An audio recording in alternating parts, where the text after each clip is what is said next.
protein cake. Oh, it's really good cake. I want another one. Why do you want another one? Because it's good. Will it fit into my macros?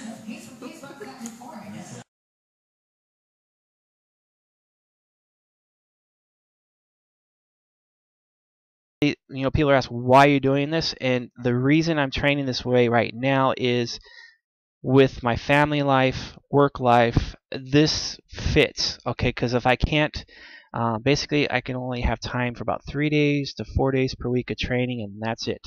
So 3 days a week right now is fitting really well, and to get the most out of those 3 days, I need to frickin' push my ass. So that's the reason why I'm doing this style of training. Basically, it works well for someone like myself, and I don't have a whole lot of time to spend in the gym. I don't have 2 to 3 hours a day. I don't have 5-6 days a week to go train. I have small windows because of family life and because of work life and everything I got going on. So it's a good balance for me, and that's why I do it. But before you kind of just look at my training program that I threw up in my last video, you look at it on paper and you're like, that doesn't make sense. It's like, that's low volume, low frequency. Most people, I've done this style of training. I'm just real quick. I've done this style of training for many years. When I used to work at the auto plant, guys would be like, Jeff, what do you do? And I tell them, they're like, how does that work? How do you only do 1 or 2 sets? That just doesn't, like, in their head, it just seems like that's not going to work. It's not that much. And a lot of the questions I got from normal people was, oh, you're just maintaining, right? And I'm like, no, I'm not maintaining.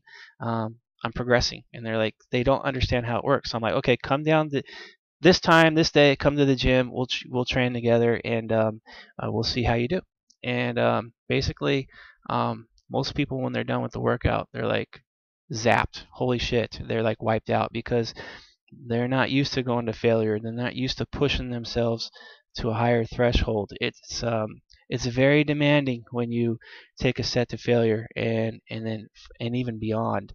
It's pretty demanding as opposed to just doing a straight set of 8 to 10 and stopping short of failure.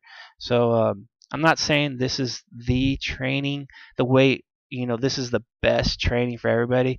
I'm saying it's an effective tool to use that does lead to progress. And really quick to say, this is not something that I'll probably be doing the entire prep. It's probably going to be something I phase in and then phase out.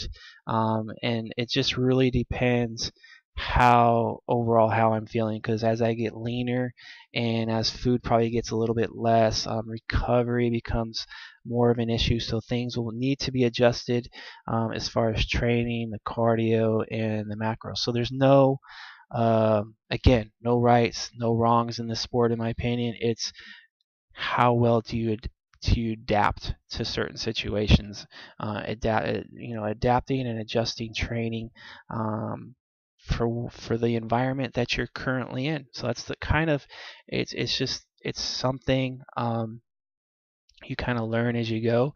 But if you're just watching a video that someone throws up and say, I'm going to do that training and follow it to a T, you're not going to really get a full understanding of what you need specifically.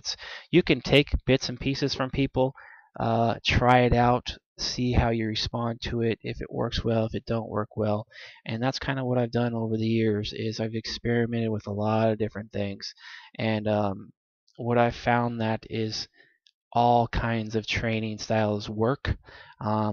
It's just they need to work in a specific environment that you're currently in, and you need to kind of understand the environment you're in and how to assess it and how to adjust to it and make adjustments to keep progress going. So it's something, it's really it's an ongoing learning experience for me. But anyway, I'm rambling anyway. I tend to do that, so I need to get in there and bust this workout out and show you guys exactly what I do.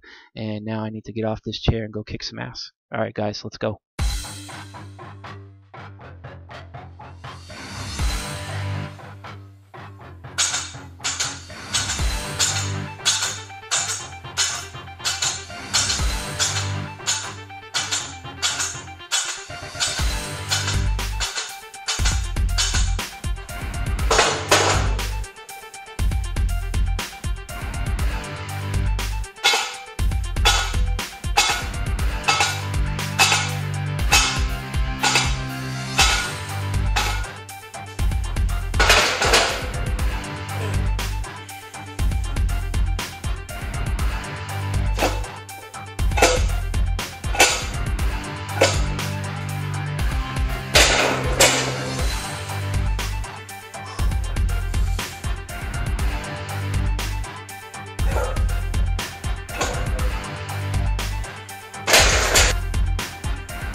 Ah!